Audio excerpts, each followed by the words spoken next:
Bienvenidos a un nuevo mensaje de la Iglesia del Encuentro Canning. Esperamos que lo disfrutes. Para obtener más información acerca de nosotros y otros recursos, visítanos en YouTube como Iglesia del Encuentro Canning, en Instagram como @elencuentrocanning y en Facebook como Iglesia El Encuentro Canning. Bueno, quiero que busques conmigo Mateo capítulo 14. Mateo 14, vamos a leer desde el versículo 23. Y quiero seguir con esto que vengo hablando hace 3 domingos, que nos muestra, ¿sí?, que venimos diciendo, yo lo vengo repitiendo mucho, que estamos viviendo una temporada ¿de qué? Una temporada de fe, ¿sí? ¿Por qué? Porque Dios nos está preparando para el milagro que Él quiere hacer, para que nosotros veamos cosas que nunca vimos ocurrir. Es un camino nuevo que Dios está abriendo. Y para eso tenemos que creerle al Señor, ¿no? Para poder ver su obra realizada. Y este es el último domingo que voy a hablar acerca de la fe. Yo creo que fueron varios domingos de preparación. Pero por los próximos 4 domingos, antes de lo que va a ser Acción de Gracias, vamos a meternos en una serie de tomar pasos de fe arriesgados. Hasta ahora entendimos lo que era la fe. Hoy vamos a terminar de entender la revelación de qué tenemos que hacer en cuanto a creer en Dios, pero el próximo domingo vamos a pasar a la acción. Y el próximo domingo yo te voy a desafiar a que juntos como iglesia vayamos y metamos nuestros pies en el agua. ¿Amén? O sea, vamos a empezar a avanzar, así que prepárate. Hoy es el último día donde el Señor va a poner recursos y te va a equipar. Y ya el próximo domingo vamos a empezar a tomar decisiones fuertes de fe. Y vamos a ver ese río abrirse en 2.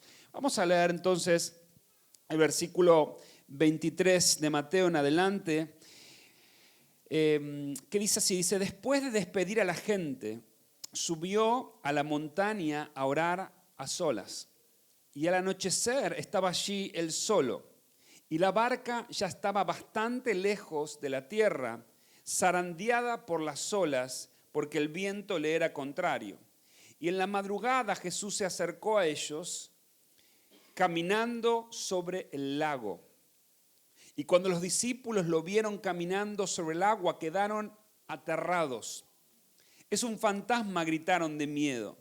Pero Jesús les dijo enseguida, cálmense, soy yo, no tengan miedo.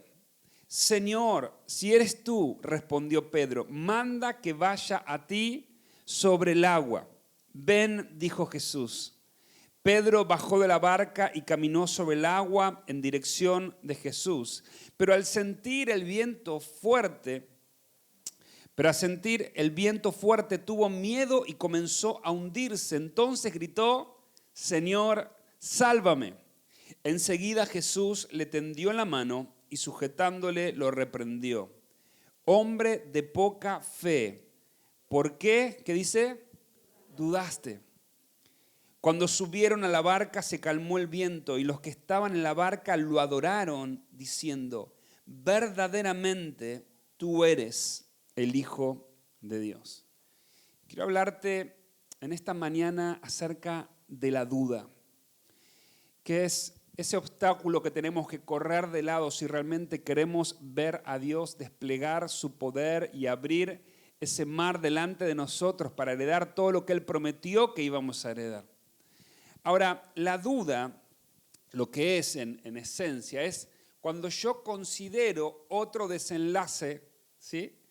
Un desenlace alternativo de una situación a la que Dios me prometió que iba a pasar, ¿no? Entonces yo en un momento tengo la palabra de Dios, sé lo que Dios me prometió, estoy orando, estoy esperando, pero en un momento en mi mente comienzo a considerar otro desenlace de eso que me está pasando, de ese problema al cual me estoy enfrentando. De hecho, la definición de la palabra duda es una indeterminación entre 2 decisiones o 2 juicios, ¿sí? O sea, la duda me hace considerar más de una alternativa, la duda me paraliza porque yo no sé para qué lado tengo que ir, e inmediatamente, como vamos a ver, a la duda la sigue el temor, el miedo.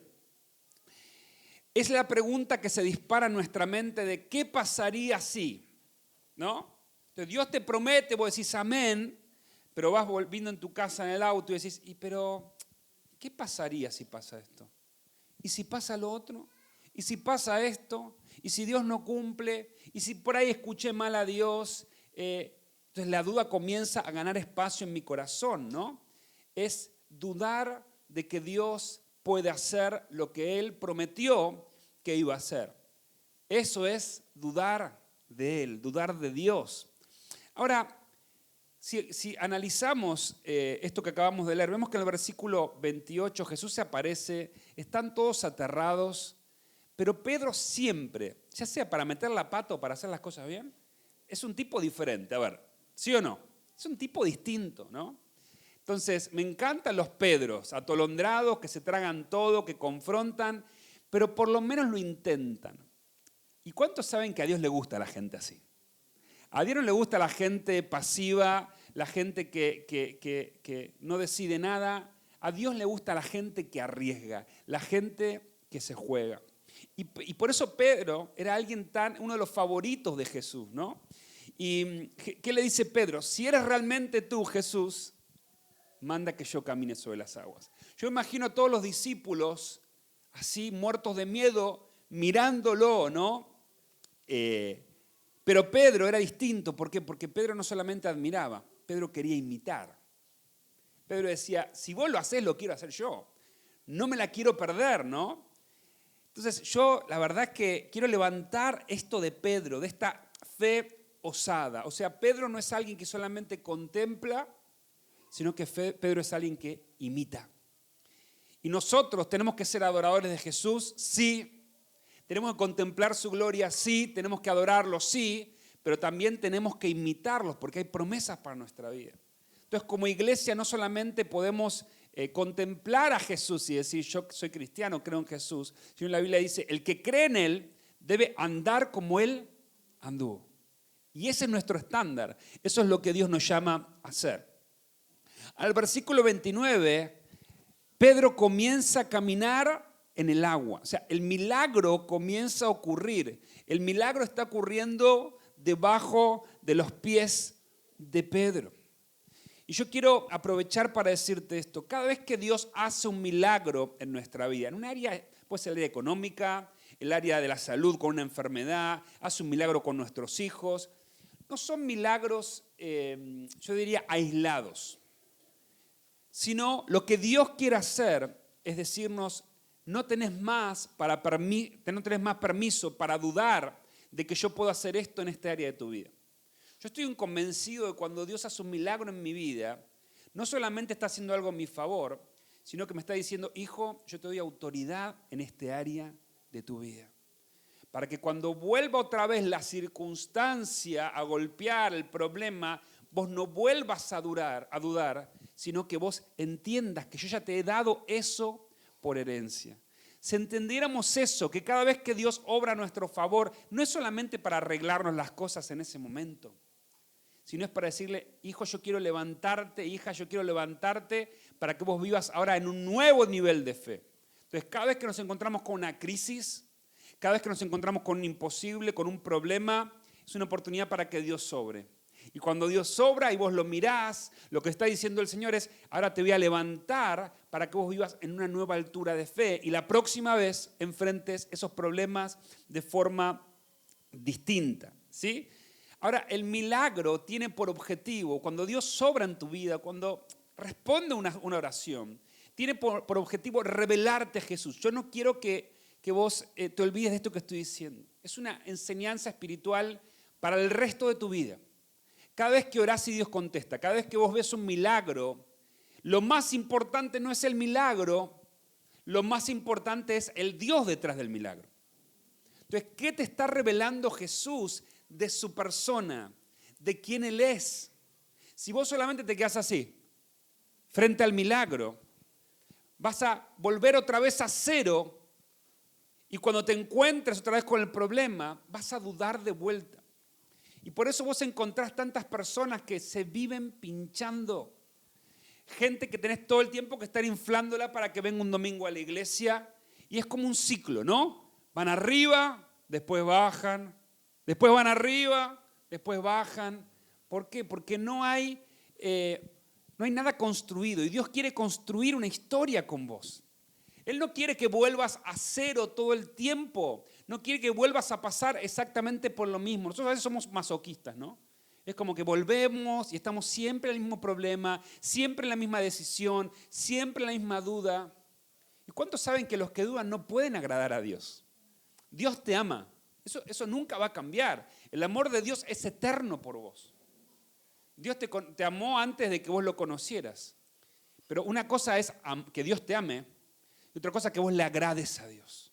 Otra cosa que Él vea tu vida y diga, esto me causa placer, quiero bendecirte. Esa es la diferencia. Por eso, cada vez que el Señor viene y nos saca, nos desempantana de una situación, amados, hay que prender las antenas y decir, ok, Jesús, vos me estás mostrando esto, me estás revelando esto, que en este momento vos haces esto, que en los momentos donde yo me siento solo, tu presencia viene conmigo, en los momentos donde tengo miedo, vos me traes paz, en los momentos donde no sé qué hacer, vos me guiás. Entonces la próxima vez que me pase, en vez de decir, uy, ¿ahora qué voy a hacer? Voy a levantar mis brazos al cielo, voy a decir gracias porque yo sé lo que vas a hacer, porque vos ya lo hiciste antes y lo vas a hacer de nuevo y mejor todavía. ¿Se entiende? Así vamos edificando nuestra fe.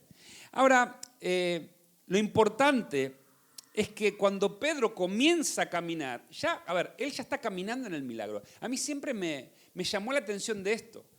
La mayoría de la gente le cuesta creer para entrar en el milagro, pero Pedro es de los que entran en el milagro y en el medio del milagro dudan.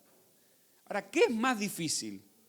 ¿Creer para iniciar un milagro o cuando vos estás en el milagro dudar? Es raro, ¿no? Es raro.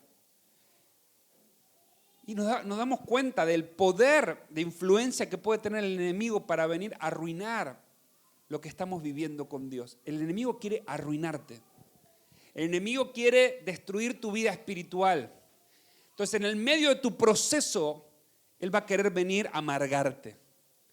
¿Te pasó alguna vez donde decís, me voy a poner las pilas con Dios, voy a avanzar, voy a venir a la iglesia, ¡pum! Algo pasa en tu vida. Puede ser algo externo o algo interno, ¿no? Un desánimo, una noticia que llega que no esperabas. Entonces, en ese momento, ¿vos qué haces? ¿Dudás? No. Vos volvés a aquel que ya lo hizo y lo va a volver a hacer. Bueno, ¿qué le pasó a Pedro? Pedro, en el versículo 30, dice que dudó. Ahora, la pregunta que tenemos que hacernos vos y yo es, ¿por qué dudó Pedro para no hacer lo mismo? Claro. Y Pedro dudó porque dejó de poner sus ojos en Jesús y puso sus ojos en las circunstancias.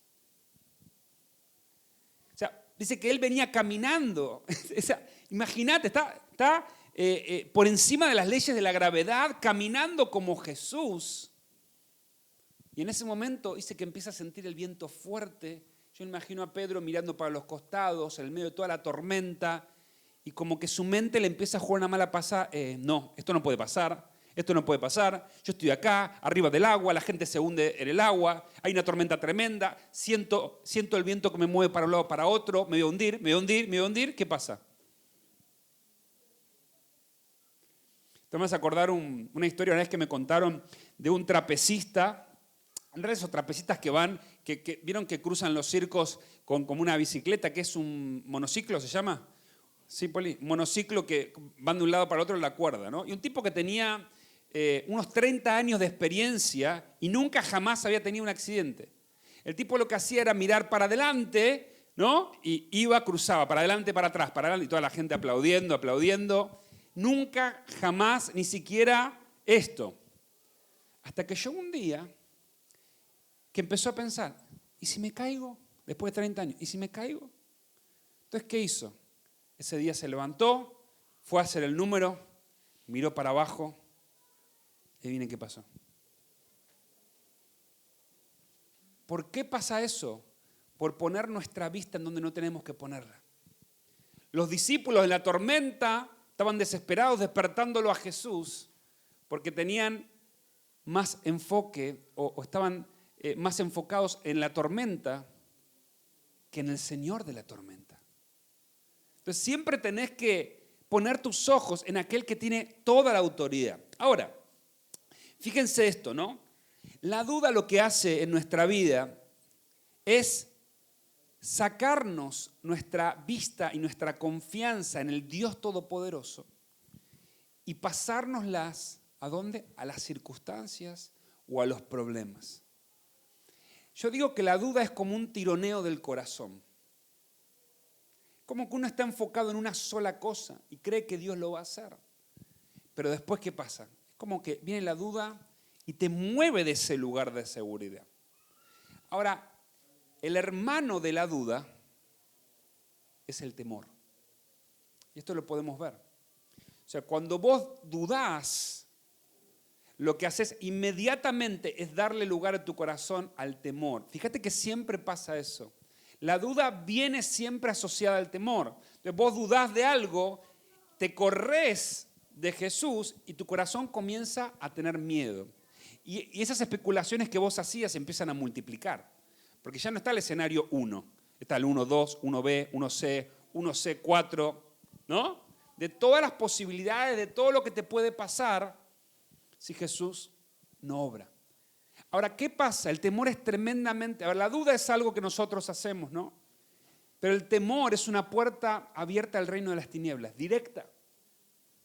Yo me di cuenta de eso, de que en realidad la duda te lleva al temor y el temor no puede llevarte a nada bueno, te lleva a hacer la voluntad del enemigo para tu vida.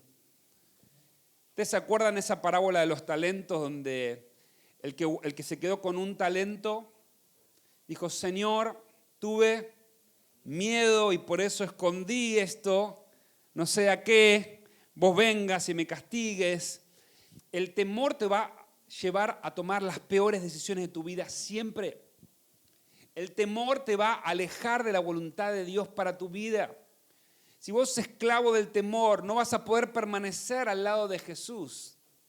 Porque la Biblia dice que el perfecto amor de Dios echa fuera todo temor. O hay lugar para el temor en tu vida, o hay lugar para el amor de Dios y la fe en Jesús. No, uno no se parte 50% temor, 50% fe en Dios. Entonces, como te dije, el temor siempre te va a llevar a donde vos no quieras ir. Ahora Jesús termina hablando con Pedro y le pregunta, Pedro, ¿por qué dudaste? Y se dan cuenta que esto no suena a reto. Yo no lo veo a Jesús diciendo, Pedro, incrédulo, ¿por qué dudaste? Ahora, ¿sabes qué? Vení, te voy a disciplinar. No, ¿qué dice? Es como que Jesús le está diciendo, Pedro, como animándolo, ¿no? Como diciéndolo, qué lástima. Pedro, ¿por qué dudaste? Andás a ver lo que Jesús tenía preparado después de eso. Y yo creo que a veces Dios nos dice, ¿por qué dudaste, hijo? ¿Por qué dudaste, hija? Porque te estás perdiendo todo el plan que tengo para tu vida. Yo creo que ese es el gran dolor que siente Dios. Que cuando dudamos, estamos dudando de Él. Y cuando no estamos firmes, no estamos dudando de las circunstancias, estamos dudando de Él. Y nos perdemos lo que Él tiene para nuestra vida. La duda te va a hacer perder la dirección que Dios tiene en tu vida. Por eso dice la Biblia que no tenemos que dejar ningún lugar para la duda. Hay un versículo que quiero que leamos en Marcos 11, 22.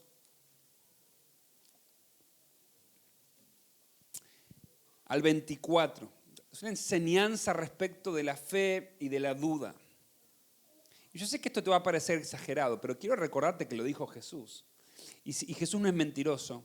Y si Jesús te lo prometió, Él dice que lo va a hacer. Hay que creerlo, no hay que dudar. Respondió Jesús y le dijo, tened fe en Dios. Otra vez, enfócate en Dios. Porque de cierto os digo que cualquiera que dijere a este monte, quítate y echa en el mar, y no dudare en su corazón, sino creyere que será hecho lo que dice, lo que le diga será hecho. Por tanto os digo que todo lo que pidiereis orando, creed que lo recibiréis y os vendrá. Ahora, ¿por qué esto no ocurre como quisiéramos verlo ocurrir? Por la duda. La duda es lo que impide que Dios haga la obra que quiere hacer en tu vida. Y esta palabra, y no dudar en su corazón, en lo original, significa que no dejare que su corazón se vaya para dos direcciones opuestas. La duda lo que te hace es, Dios te dice, caminá por acá, cree, avanzá. Y lo que hace la duda es hacer que tu corazón te lleve en dos direcciones opuestas. ¿Qué pasa cuando vos querés ir en dos direcciones opuestas? Te quedás en el medio. No te movés, te paralizás. Y eso es lo que hace la duda en nuestra vida. Por eso, si vos sos esclavo de la duda, vas a estar años y años y años viniendo a la iglesia y no creciendo espiritualmente. Siempre empantanado en lo mismo, en el mismo ciclo, esclavo de la duda. Ahora, Santiago 1:6 nos habla también de la duda. Nos habla de la duda cuando pedimos al Señor. Otro secreto es la llave para abrir las oraciones en nuestra vida. Y dice, pero pida con fe, no dudando nada, porque el que duda es semejante a la onda del mar que es arrastrado por un viento y echado de una parte a otra.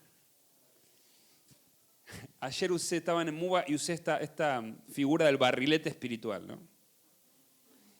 Que es como si fuera un barco sin velas en el medio del mar.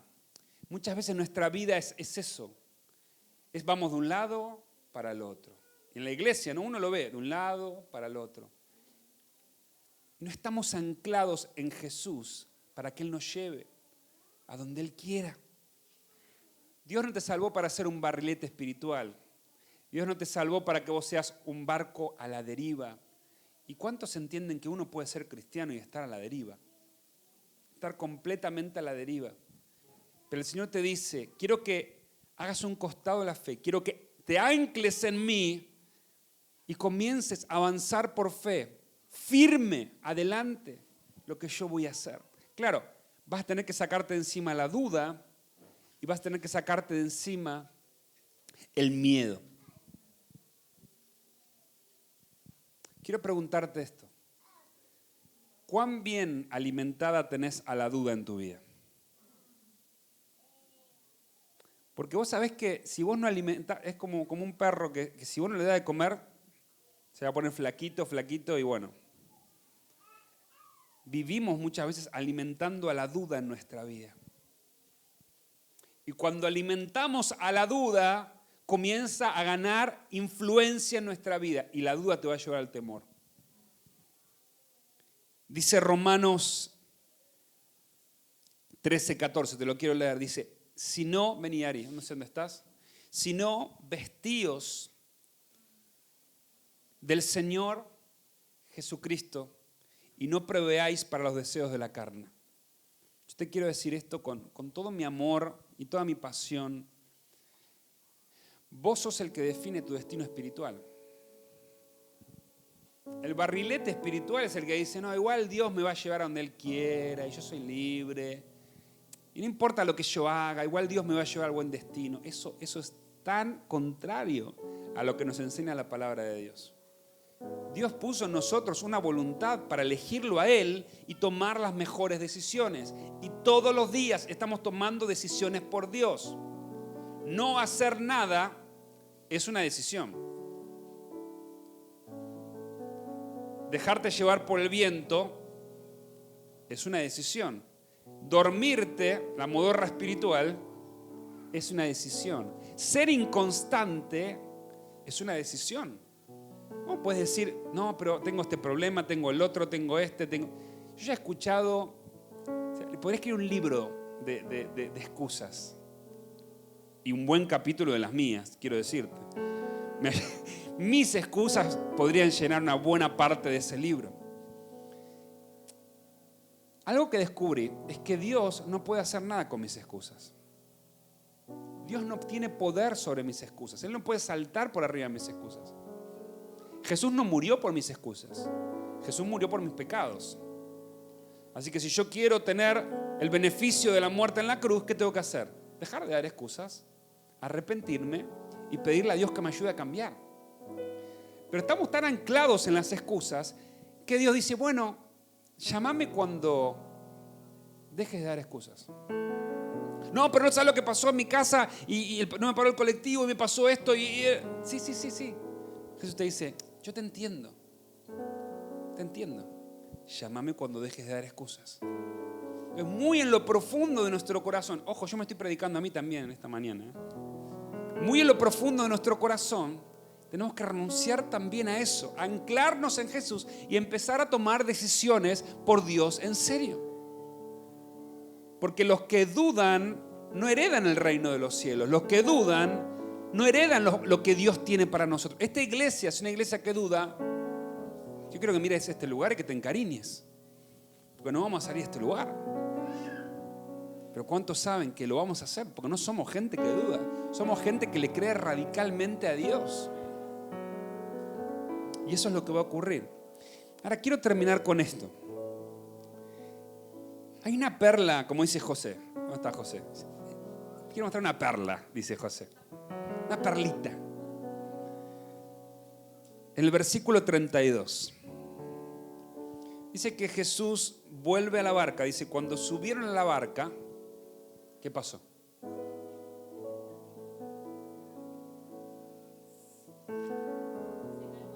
No duden. ¿Qué pasó? Quisiera que más de 10 me lo digan. Se calmó la tormenta. Ahora, ¿no era que la tormenta era el problema? ¿No era que la tormenta era lo que los asustaba a los discípulos, los hacía morir de miedo? ¿No era que la tormenta fue lo que hizo que Pedro se hundiera? ¿Por qué Jesús no paró la tormenta antes? ¿Por qué insiste en torturarnos? ¿No hubiese sido más lindo que Pedro camine por un mar todo planchadito? ¿Por qué Jesús no paraste la tormenta antes? Porque Él es el Señor de la tormenta. Él puede parar la tormenta cuando quiera, pero si Él para la tormenta, vos no vas a aprender a confiar en Él. No habría otra distracción, no habría nada que te haga dudar. Entonces, en el medio de la tormenta de nuestra vida, ejercitamos nuestra fe. Si viéramos así los problemas, si viéramos así las circunstancias, si viéramos así las crisis, entenderíamos que son oportunidades para anclarnos en Jesús y verlo a Él obrar. Y eso es lo que Él quiere hacer en nuestra vida. La decisión en la tormenta, no en el momento de quietud, en la tormenta, es lo que determina realmente si confiamos en Él y si estamos preparados para hacer grandes cosas con Él. Yo no sé vos, yo quiero caminar en el agua. Yo quiero hacer lo que Jesús hizo. Yo quiero ver cosas que nunca se vieron hacer. Pero para eso tenemos que creerle a Él. ¿Cuántos dicen amén? Cerra tus ojos un momento. Yo quiero invitarte a que vos desde este momento empieces a batallar con la duda en tu vida. La duda es tan espiritual. Es tan espiritual. Tiene el poder de oprimir una vida y robarte los sueños de Dios. Lo vemos como algo inocente. Pero cuando se trata de Dios, la duda es nuestro peor enemigo. Estaba leyendo esta semana de cuando los discípulos se encontraron con el Cristo resucitado. Ahora, si vos lo ves a Jesús con los agujeros en las manos y en los pies, con el costado atravesado, y no crees, ya no sé. O sea, ya no sé. Aún así, dice Mateo 28, 17, y cuando lo vieron, le adoraron, pero algunos dudaban. O sea, si vos tenés la duda anclada en tu vida, no importa que el Señor te mande sus ángeles, que el Señor te abra el mar en dos, que el Señor Jesucristo resucitado se te presente, vos vas a seguir dudando. Porque la duda te tiene completamente preso, cautiva. Yo creo que en esta última partecita de la temporada de fe que nos estamos preparando con una fe que va a haber milagros, tenemos como hijos de Dios que deshacernos de esto, deshacernos de este cáncer que es la duda, pedirle a Dios que venga a extirparlo, pedir a Dios que venga a sacarlo de nuestro corazón. Esa duda que nos paraliza, que no nos deja avanzar, que nos lleva en dos direcciones al mismo tiempo. Y en esta mañana creer, poner nuestros ojos en Él y empezar a caminar en el agua, porque Él está con nosotros. Él está con nosotros. No sé si te diste cuenta, Él está con nosotros. Voy a decir una vez más, porque no sé si lo escucharon. Él está con nosotros. Y si Él está con nosotros, ¿quién contra nosotros? Y el que no escatimó ni siquiera a su Hijo Jesús, ¿cómo no nos dará con Él todas las cosas? Por eso somos más que vencedores por medio de aquel que nos amó. Habla con tu Señor Jesús. Habla con tu Señor Jesús. Si estás en este lugar y nunca pudiste dar el paso de creer en Jesucristo como tu Señor y tu Salvador, si aún dudas de lo que Él hizo en la cruz, fue por amor a vos. Esta mañana es una oportunidad para que puedas poner tu fe en Él y entender que todo lo que Él sufrió en esa cruz fue por vos. Fue para comprarte un futuro, fue para comprarte una eternidad, fue para que no sufras, para que no cargues más con la culpa y condenación de tus pecados, de tus errores. El alumno perfecto borró su nombre del examen y puso tu nombre, porque quiere que heredes toda su bendición, todo su mérito. Gracias, Jesús. Gracias por escuchar este mensaje.